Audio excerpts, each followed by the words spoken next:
Good morning, everybody. Nice to have you with us. Welcome to episode 3 in the People Mastery Teams at 10 webinar series. More tips for you to take your team from surviving to thriving. Warm welcome back to everybody that's joined us again. Lovely to see you and hear from you. And for those of you that I haven't met yet, I'm Anna Marshall. I'm the founder of People Mastery, and I've got with me lovely 2 team members. I've got Jennifer Laylor. Hello, everyone. And Jennifer is another leadership development specialist, and she's got a special interest in mental health and lots of experience in that field too. And we have the lovely Kirsty Butel. Good morning, everyone. And Kirsty's our resident digital and content expert, and she helps us manage the questions at the end of the call. So you'll be hearing more from these lovely ladies later. So the format of our session is to share with you 1 useful concept and 2 applications. And we're going to do a switcheroo today. So today I'm going to take you through what this means for you in terms of being a leader. And Jen's going to talk to you about what this means, in terms of what you can do with your team. So we're going to try and keep it very practical and pragmatic. And that's going to take us to about 10 past 10.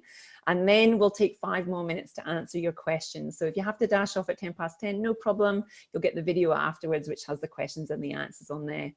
So with that in mind, please do use the chat box. We'd love to get your questions as we go, and then we'll be able to answer them at the end. So as you've all done so beautifully already, if you just keep yourself on mute and stop video for now, that keeps Jennifer and I in the frame, and we'll bring Kirsty in at the end for questions. So chat box is in the center. If you float down to the toolbar, you'll get the little chat box there, and you can pop a little note to us in there. That'd be awesome. So let's get moving. I'm really excited about today's session, and we're going to talk about something that myself and my team are really, really good at. And in fact, if I'm honest with you, sounds a bit braggy, I reckon I'm better than them, okay? And it's about making mistakes, okay? I'm pretty exceptional at making mistakes. And what we're going to talk to you about in the webinar today is how to embrace mistakes and really learn from them and bounce back, okay? How do you help your team bounce back? And Jennifer's going to take that with you through a little bit later. So I'm going to jump right in and get started with, what this means for you as a leader. So why would you want to embrace mistakes in the first place? So given the environment that you're in, adaptation and agility is really key, if you're going to survive and thrive in this current environment. And if you can enable your team to make lots of mistakes, that means that they will take a little bit of a calculated risk, and they might even do things that Brené Brown calls FFTs. So I don't know about you guys, but myself and my team, we've been doing a lot of FFTs, fucking first times, okay? So we've had the fucking first webinar, and we've had the fucking first virtual team brief, and I'm sure you're all doing that too. And it's really important for your teams to be able to step out of their comfort zone and try these FFTs. And they can really only do that when there's really good trust in the team. Now, that might seem like a bit of a no-brainer, but I want to tell you a little bit more about trust, okay? If you want to read more on this, Pat Lencioni, he is the guru on this stuff. What I'm not talking about is predictive trust. That's when you say, I'm going to be there at 3 o'clock and you turn up on time, okay? That's, just predicting what people are going to do. I'm talking about vulnerability-based trust. And what that means is that your team feels like you have their back, okay?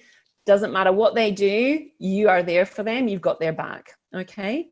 And with that, it really means that team members can say, I don't know, I stuffed up, I got it wrong, I need your help, and that you as a leader, you are doing that too. So if you're going to really create this vulnerability-based trust, you might think of it like psychological safety. They're very similar concepts. The key, there's kind of a couple keys to this that I see. One is being humble, okay? And if you're going to be humble, this is really critical. And what that looks like is that you will be really open. Okay, you'll be open with your team. You will be listening to them. You will be actively seeking out differences to your opinion. So there's not just one way, my way. What does everybody else think about that? What is wrong with my opinion on this way forward? And what it doesn't look like is arrogance. It doesn't look like being defensive. It doesn't look like surrounding yourself with yes people who agree with everything that you say.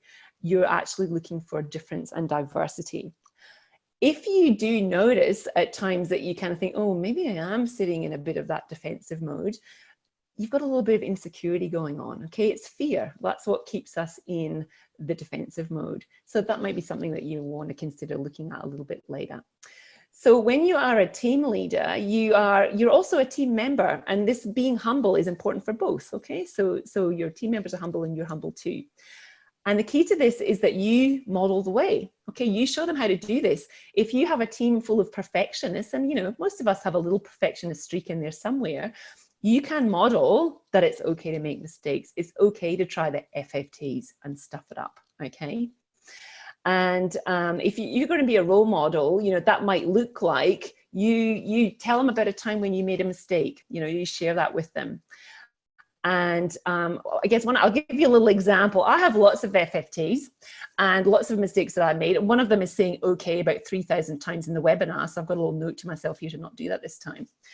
One of my most recent stupid mistakes was I went to Melbourne to one of my lovely clients, the beautiful Red Energy. And I got to the airport, unzipped my laptop bag, boom, no laptop. Big mistake. I'm facilitating for a whole week, no files, no laptop. I could have a mini meltdown. What did I do? I just owned it. And I called the wonderful Kim and said, Kim, I've stuffed up badly. I forgot my laptop. Can you please help me? And she arranged with the IT team to get me a substitute laptop. And before you know it, I'm all back ready to rock and roll. And I've got my learning and I've made myself a checklist so that next time I pack the laptop. Okay, there it is. So sharing that with my team, I'm now the laughing stock, but I'm okay with that. A little bit of humor about myself. And I'm looking for the gift. What's the gift in that mistake? And the gift is I can successfully get through a week even without having my own laptop. Okay, so I'm looking for the gold, looking for the advantage and the disadvantage. So that's enough from me. I'm going to hand over to Jen, and Jen's going to talk to you about how to help your team become more resilient. Over to you, Jen. Thanks, Anna. That's a great segue. Well, I've been drawing inspiration and courage this week from a story a friend told me about professional mistake makers. My friend years ago had traveled with a circus, and the performers were always practicing new tricks to put into the show. And when a performer could do a trick 7 out of 10 times, it went in the show. That means 30% of the time they were making mistakes in front of the audience. But they expected that, they kept working on it, and they very quickly improved or dropped the trick from the show. And so basically they were comfortable with failing fast and bouncing back. And my friend used to call, or my friend does call this, the 70% rule. So in what context would your team benefit from the 70% rule? I'm not suggesting that it suits every context, but I would wager that it could be a good question to investigate with your team. And it reminds me of the saying, and Anna touched on this, don't let perfect get in the way of good enough, especially if you're a perfectionist in these complex and fluid times. And I think, guys, it would be fair to say that we've applied the 70% rule here at People Mastery in providing these webinars. So let's briefly talk about resilience. It's a very broad subject, so please consider this seed planting. I think of resilience as the ability to experience adversity and to bounce back, learn, and adapt without long-term negative consequences. And I did a little fact checking last night. I just wanted to make sure my resilience information was still current and evidence-based. And what really stood out to me in the research is that the primary key to developing resilience is social support. I'm just going to say that again. The primary key to developing resilience is social support. So when making mistakes, facing adversity, experiencing setbacks, we're going to do much better if we have social support than if we're going it alone.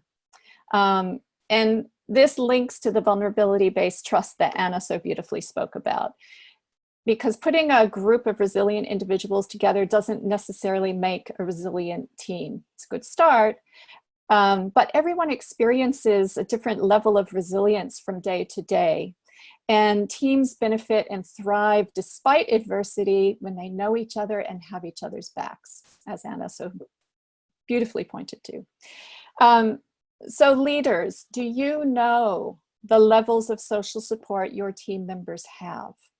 A practical thing you can do is simply reach out for a chat to check on that. Knowing whom you might need to check in on more often because they have less social support is really important right now. and consider setting up what I call bounce back buddies, or triple Bs. Set them up throughout your teams. That way team members know they always have someone to reach out to when the going gets tough or they're just having an off day.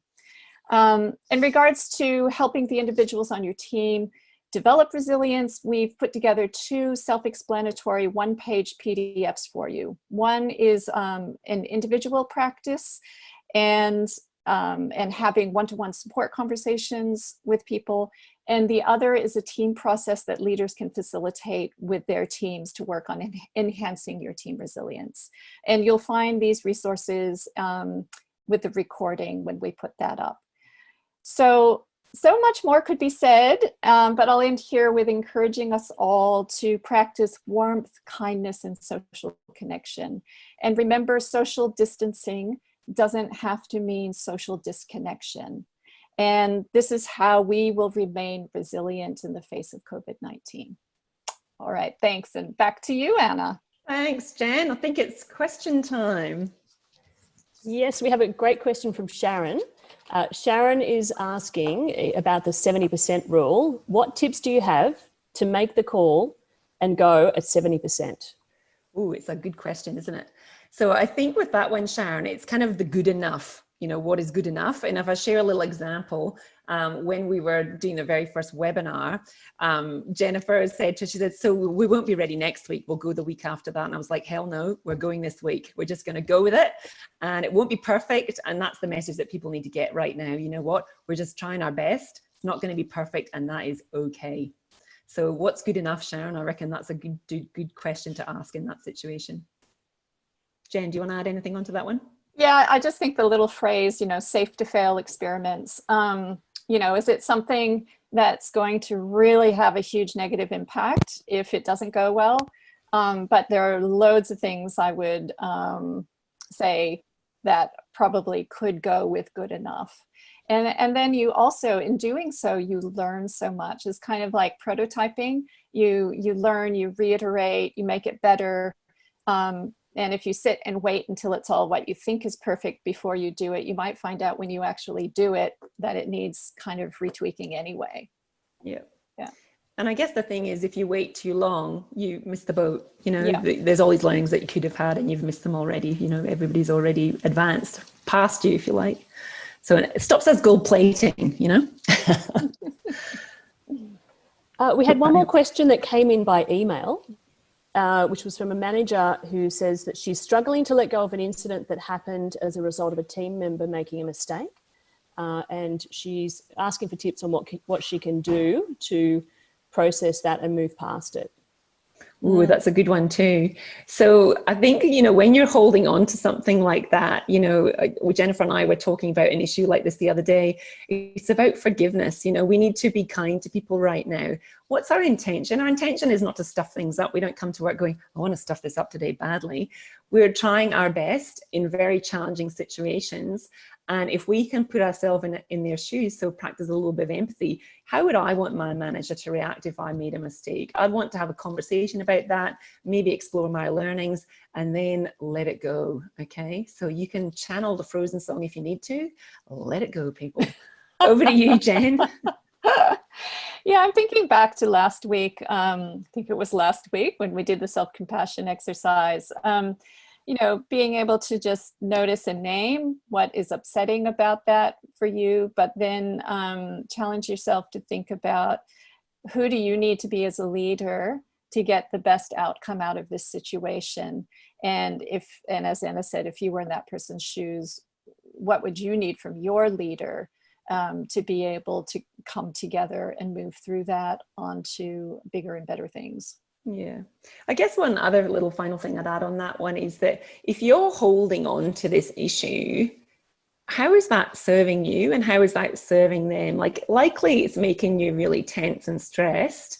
Again, you know, is there something that's unsaid that you need to have a conversation about? Is that what you're holding on to? Figure out why is it that you're holding on to it? Is it that, you know, you feel like you haven't said what you needed to say, and then take that action, you know, and then hopefully you can release that stress from your body that is not going to serve you well right now. And remember, nothing grows in the face of blame or shame. That's one of my favorite Love little that phrase. things. Yep. Yeah. Another great mantra.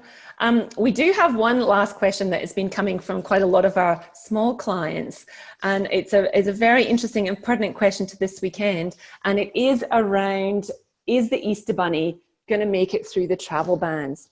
And we just wanted to say that this is Russell, the Easter Bunny, and he's got a special passport from the federal government, special pass that he can manage through the travel bans. So he just wanted to say to you and all your little people, he's going to see you on the weekend. Okay. So I'm wishing you all a happy Easter, lots of chocolatey eggs, lots of visits from the Easter Bunny. And thanks for dialing in today. And we look forward to seeing you again next week. Okay. Take care. Bye. Bye, everyone. Take care. Bye, everybody.